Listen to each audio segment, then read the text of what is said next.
বলছো? তোমার মতো আমারও একটা ছিল, তারও নাম রোহিতাশ্বই ছিল, তবে এক নামে তো অনেক লোক থাকে, হয়তো হবে। আচ্ছা সত্যি কথা বলো তো, তুমি তোমার ছেলের নাম বলছো রোহিতাশ্ব, আমার ছেলেরও 5 বছর বয়স, এর বেশি হবে না। তবে আমি ছিলাম সোমদত্ত রাজার কন্যা, শৈবা নামে ধরি।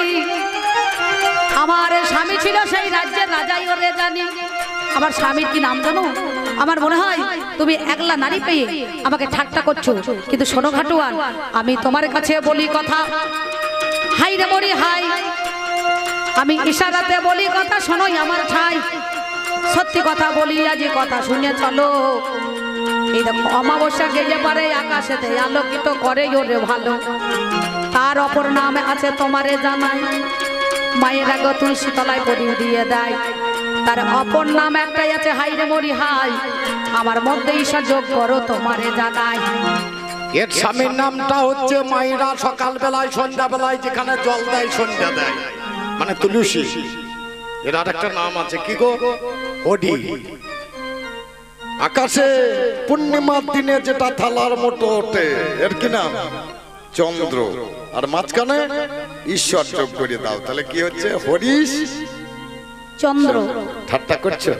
না না, আমি সত্যি কথা বলছি। ওটাই আমি হরিশ চন্দ্র রাজা, সুখে পাইতাম প্রজা, শোনে চলো রমণী। আমি হরিশ চন্দ্র রাজা, সুখে পাইতাম প্রজা, শুনে চলো রমণী। এখন দিনে শোকরে চড়াই, রাতে মনা পোড়াই, গোয়ালেতে থাকি আমি। দিনে শুকর চড়াই, রাতে মরা পোড়াই, গোয়ালেতে শুয়ে থাকি আমি। কিন্তু দেখো আমি তোমার অযোধ্যার রাজা, হরিশ আমি চন্দ্র। অযোধ্যার রাজা হরিশ্চন্দ্র। আমি অযোধ্যার রাজা হরিশ আমি চন্দ্র। অযোধ্যার রাজা হরিশ্চন্দ্র। ও আজকে বড় আমার ভাগ্য আমি মঙ্গল। অযোধ্যার রাজা হরিশ্চন্দ্র, আজকে আমার ভাগ্য মঙ্গল। অযোধ্যার রাজা হরিশ্চন্দ্র। ওরে এই কথা যখন আমার বলিবারে দেয়, শৈবা সেই সময়ে করো জোরে গায়, ও বিধি রে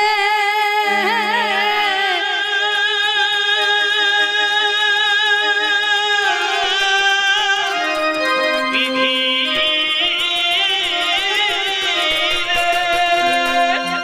একবার বিজলি চমকিয়ে ওঠে রে হাই। সেই সময়ে কি করিল শৈবা বাবা জানেন মহাশয়, বিজুলিটাকে চমকাতে বলিল, এমন সময় চমকিয়ে উঠিল গো জানি, রাজ টিকায় আমার দেখা গেল শুনি। সেই সময়ে শৈবাই আমার করো জোরে গায়, শোনো শোনো স্বামী আমি তোমারে জানাই, যে রোহিতকে তুমি আমার কোলে দিয়েছিলে, বলেছিলে জানি, বলে আমার শৈবা দেখো তোমার সঙ্গে নিয়ে যাও রোহিত শুনি। তুমি তো ছেলেটাকে নিয়ে এসে বিভিন্ন কথা বলছো। এতক্ষণ ভেবেছিলাম নারীরা ভালো হয়, কিন্তু এখন বুঝলাম নারীরা ভালো হয় না, এরা ছলনাময়ী হয়। কেন ছলনা করছে কেন? আমি ছিলাম অযোধ্যার রাজা, আমার নাম ছিল হরিশ্চন্দ্র। বাবা একদিন আমি গয়াতে গিয়েছিলাম, আমি 5টা মেয়ে কেঁদেছিল বনের মধ্যে জানি। সে কথা আমার স্বামীও তাই। মুক্ত করে দিলাম তাদের, ফিরে এলাম ঘরে।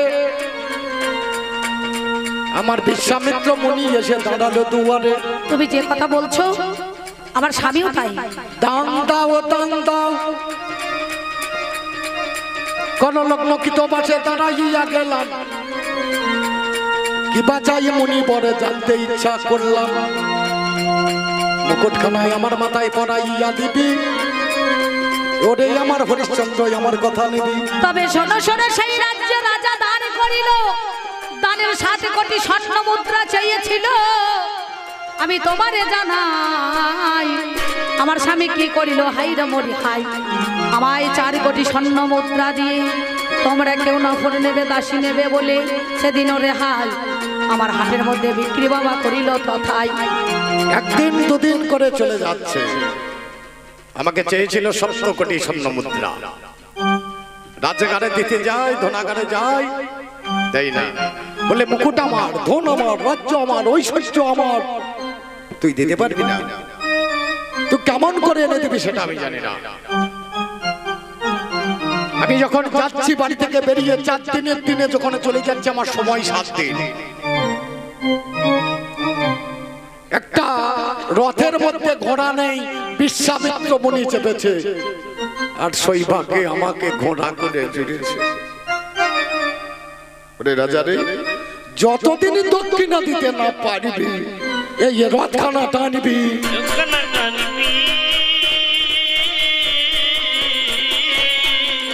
ঈশ্বরকে বলেছিলাম ভাগ্য আমার নাই, ধর্ম রাস্তায় এত কঠিন বোঝা বড় দায়। যার মুখ কোনোদিন দেখেনি চন্দ্র সূর্য জানি, তাকে দিয়ে রথের টানাই বিশ্বামিত্র মুনি। বারাণসী হাটে গেলাম, বারাণসীর হাটে দাঁড়াইলাম, তোমরা দাসী নেবে, দাসী নেবে। শৈবাকে একজনে ট্রাই করে নিল, ছেলেটা শৈবার সঙ্গে হাতে ধরে গেল। তারপরে আরে জানি না, আমি ভিড়ে গেলাম মুনির কাছে, 4 লক্ষ দিলাম স্বর্ণ মুদ্রা, কথা নয় কমেছে।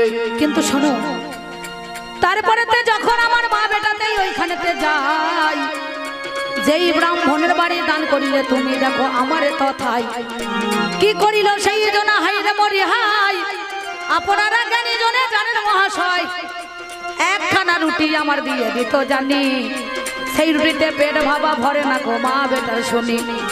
ব্রাহ্মণী বলে ওরে শোনো তোমারে জানাই, আজ যদি তোমার ছেলেটা গো মিথ্যা বলি নাই, আমার পূজার যদি ফুল দেখো তুলতে পারে ধন, বলি কথাই আজকে আমি মনেরই মতন। অবশ্যই দেখো আজি শোনো কথা কানে, তা হইলে শোনো কথা বলি গো যতনে। তুমি কি করিবে আজকে বিনিময়ে 1খানা রুটি দেওয়া যাবে, ওরে তোমার ছেলের দেখো পেট ভরিবে তবে। বুঝতে পেরেছি, রাজার ছেলে সে ফুল তুলে খাবে না তো ভিক্ষা করে খাবে। তোমরা চলে গেলে তোমরা জানো না আমার কি হইল। কি হয়েছিল? ফিরে এলাম, মুনিকে 4 লক্ষ মিটিয়ে দিলাম, বলে আর 3 লক্ষ। বারাণসীর হাটে দাঁড়িয়ে আমি হরিশ্চন্দ্র রাজা আর বলতে পারি না। তোমরা কেউ দাস নেবে? তোমরা কেউ দাস নেবে গো? আমার একটা মনিব জানো, ওরে কালুয়া হাটে এসে আমার কাছেতে দাঁড়ালো, 3 লক্ষ স্বর্ণ মুদ্রা দিয়ে আমায় কিনে নিল। কোন কর্ম করব আমি বলো মালিক তুমি, যা বলিবে তাই করিব দেখো মালিক আমি। বলে দিনের বেলায় শুকরে চড়াবে ওরে বাছা ধন, রাতের বেলায় সব এলে তারে গরিবে দাহন। ওরে তারে পরেতে কি হলো গো বলো তো আমায়, তুমি যে হাতে পূজা পালন করেছো শোনো আমার ঠাই। শোয়ে ভাগো দুঃখ করো না, যে দিয়েছে সেই নিয়েছে আমার কোলের সোনা। শোনো আমি তোমাকে বলছি, তুমি যে রোহিতকে আমার কাছে রেখেছিলে আমি তো তোমাকে জীবিত দিতে পারলাম না, তাই কি বলবো জানো? বলি ও বিধি রে, বিধি এই ছিল কপালে,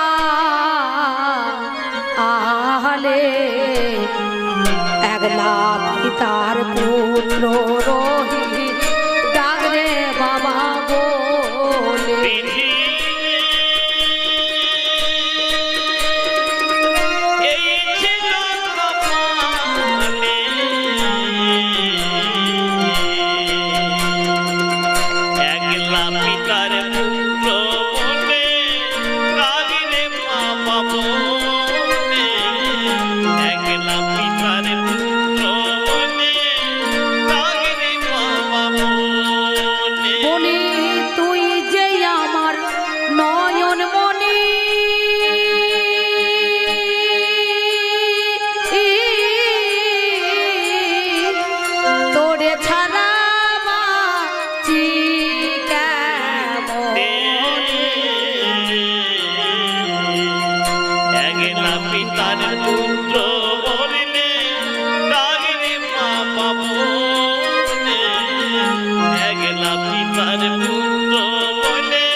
দুঃখ আর করো কিছু না। থেকে দরকার নাই।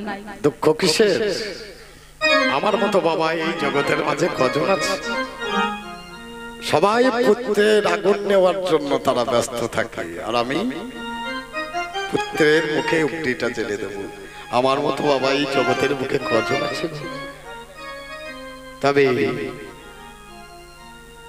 অনেক দিন থেকে আমার বুকটা শূন্য রে। ওরে রোহিত, চলে গেলি শূন্য এ বুকে। পাখি ফিরে আয়, ফিরে আয়, শূন্য এ বুকে পাখি মোরায়, ফিরে আয়, ফিরে আয়, তোরে নাহিয়া সকালের ফুল অকালে চলিয়া যায়, শূন্য এ বুকে পাখি মোরায়, ফিরে আয়, ফিরে আয়, শূন্য এ বুকে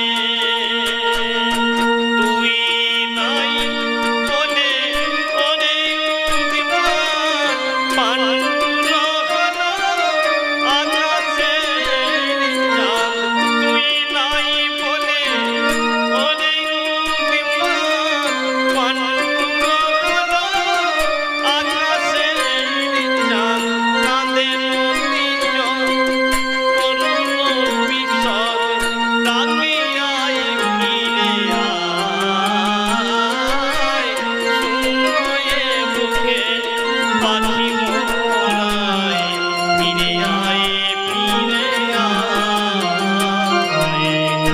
শূন্য এ বুকে। শৈবা, আর দুঃখ করো না। কেন? ছেলে মারা গেছে, তোমার তো দোষ নেই। শোনো, তবে আর কি বা হবে বেঁচে থেকে তোমারে জানাই, এ জীবনে আর দেখো রাখা বড় দায়। কিন্তু রাখবো না সে তো ঠিক। চিন্তা করে দেখেছো, আমার মনিবের কাছে কথা আছে 49 কাহনে করি দিতে হবে, তবে একটা চিতা। তাই এতদিন ধর্ম করলাম, আজকে এই শেষের দিনে অধর্ম করে যদি আমরা মারা যাই, সেটা তো আর ভালো হবে না।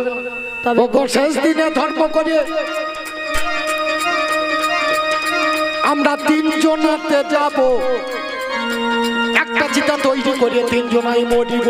তবে শোনো শোনো, তোমার কাছে বলিয়া জানাই, ওগো আমার রাজা তুমি শোনোই আমার ঠাই, বিশ্ব যদি চলে যাই কাঁদিতে কাঁদিতে, রাজা রয়ে যাবে দেখো কর্তব্য সাধিতে। তবে কি করিব বলো কথা তোমারে জানাই, এই যে আছে শ্মশান ঘাটে গো, মিথ্যা বলি না। এই যে মণিকর্ণিকার ঘাট, এটা কাশী ধামে হলো। এখানে মুনি ঋষিরা বাস করে, জানেন সুধী দল। বেশ, তাদের কন্যা আছে প্রতি ঘরে, তুমি তাদের দ্বারে দ্বারে যাবে, আরে করিয়ে নেই আমার হাতে তুলে দেবে। এমন সময় সেদিন রাজা বলছে, শোনো শৈবা, আজ আমরা এই মণিকণিকার ঘাটেই সাধু ঋষি মণি যারা আছে তারা জপ তপ করতে আসে, তাদের কাছে কি করব জানো? আমরা 2 জনা, ও মা তোমরা পালাইছো, এই দেখো ভাই সব পালাই, যার কোনো দোষ নাই। সেই জন্য আমরা কি করলাম, সেই নগরের মধ্যে এখানে আজ আমাদের কিছু ভিক্ষা দাও গো, আজ আমাদের তোমরা দিয়ে ভিক্ষা শ্মশানি রক্ষা করো এবারে, কিছু ভিক্ষা দাও গো, আজ আমাদের কিছু ভিক্ষা দাও আজ আমাদের, আর আছেন আমাদের জন দান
হ্যালো হরি বল হরি বল। করিলে মনে ভগবান তার মঙ্গল করে আই ও তার ধনে পুতে সবে মানে জানাচ্ছি ভানে কিছু ভিখাদের গো আজ আমার কিছু ভিখাদের গো আজ আমার কিছু ভিখাদের গো আজ আমার আমি তান কখনো হয় না নষ্ট দুষ্ট থাকে মনের কেষ্ট হয় গো তান কখনো হয় না নষ্ট দুষ্ট থাকে মনের কেষ্ট হয় ও তার দুষ্ট থাকে ব্রজের কেষ্ট জানাচ্ছি এবারে কিছু ভিখাদের গো আজ আমারে কিছু ভিখাদের গো আজ আমারে যত করি পেলাম আমি ও গোচিতার পাশে কালি দিয়ে আমি যত্নে লিখে দেব তিনজনে এক চিতায় সহমত হব। ওরে এই বলি কি করিলাম হাই রে মরি হাই আপনারা জ্ঞানী জনে জানেন মহাশয় যেমন আমরা তিনটে চিতা সাজাইলাম জানি তিনটে চিতার মধ্যে জানেন মহাজ্ঞানী এমন সময় যখন আমি উঠবো বলে যাই সেই সময়ে কি হইল জানেন মহাশয় চিতাটা সাজাচ্ছি যত্ন করে, ছেলেকে চাপিয়েছি, আগুন দেবো, চারিদিকে ঘুরছি, ডাকছি গোবিন্দ গো। গোটা জীবনে ধর্ম পালনে করে এলাম, এই পুরস্কারে যখন পাই আর ধর্ম করার দেখি বাবা নাই দরকার হয়। এমন সময় দেখি আগে মুনি বরে এলো, মা ভাই মা ভাই মা ভাই, আমি আজকে উঠেছি, এই তো সেই মুনি আমার ছেলে নিয়েছে, আমার রাজ্য নিয়েছে, আমার ধন নিয়েছে, আমি করজোড়ে দিলাম, আর দেবার কিছু না। আর দেবার কিছু না।